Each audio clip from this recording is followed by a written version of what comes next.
Hi, it's Jodi again. I'm really excited to show you what I created with this Botanical Prints product medley. So if you didn't see my other video, make sure you go back and look for that because I went through the contents of this product medley, pulled everything out and showed you what you all get. So there's a lot here with the stamp set, dies, designer papers, embellishments, all sorts of things come in this product medley. So let me go ahead and pull in the cards that I did to show you what you can make with the Botanical Prints product medley. So this is my first one. This is one of the overlays here. It's got a different color. I don't know if I can pull it up on the back. You can see a little bit here. It's pretty peacock on the back. I wanted the white side showing for this one, but it's nice that it's different on each side to give you options. This is a die cut piece. And then I just stamped the greeting here, some of the designer paper, and then of course one of the metal embellishments. And on the inside of this card, I just stamped that coordinating image just down there in the corner in black. So the only ink that I'm using on all of these cards is a black ink pad. Here is the next card. This overlay is a little bit of a different pattern than the one down here, but this time I used the pretty peacock side face up, added some of the old olive ribbon. These two pieces are actually from a sheet of designer paper, but the die that you get in the product medley coordinates with the designer paper. So I just laid the die on the designer paper and cut that out. Stamped the greeting on the label and then another one of the metal embellishments. And on the inside of this one, that same designer paper that I cut that out of, I just put a strip of it along the bottom here. Here's the next one. So this obviously is the designer paper. I punched out a black circle, took one of the labels. Instead of putting a greeting on this one, I just made the focal point the metal embellishment, added some ribbon, and then I did stamp on the pretty peacock card base, again, just using some black ink. On the inside of this one, I did a strip of designer paper down the side like that. The next one is this here. Again, you've got a die cut piece, some designer paper, some ribbon, a label. You might notice here in the background, I inked up one of the images with black ink, stamped off a few times, and then just did it in the background here just to give a really faint image in the back behind those words. And then this is the corner die. If you remember from the previous video, this is an example of what you can do with those dies to make some decorative corners. And on the inside here, I just added more of that designer paper. This is the last card that's part of this little bundle of cards that I made, and I absolutely love this one. So, oh shoot, let me grab for you quickly. Sorry, I should have had this ready to go.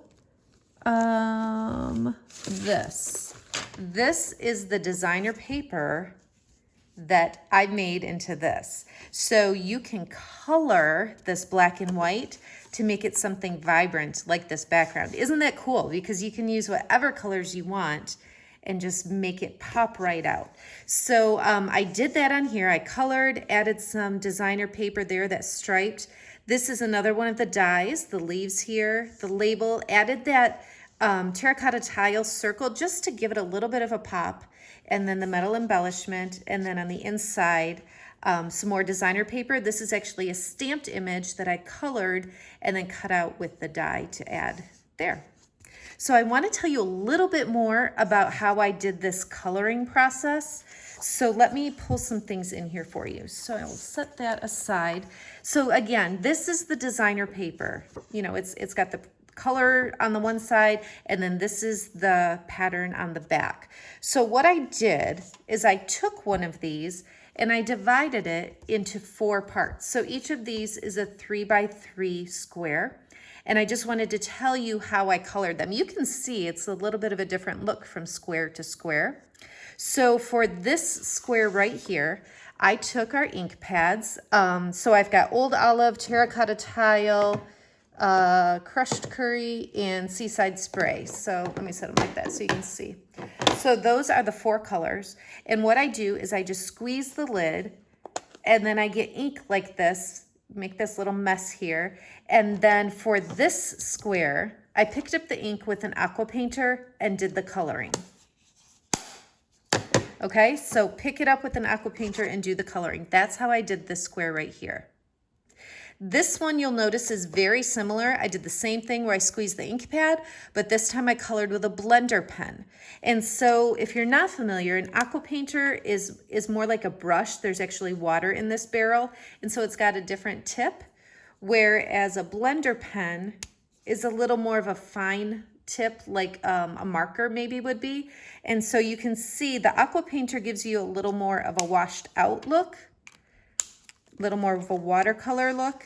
And then this one is a little bit more defined using the blender pen. Down here on the bottom, I used some of our watercolor pencils. I'm just grabbing those here to show you. So I just used some watercolor pencils that we have, and I just colored directly on to this piece.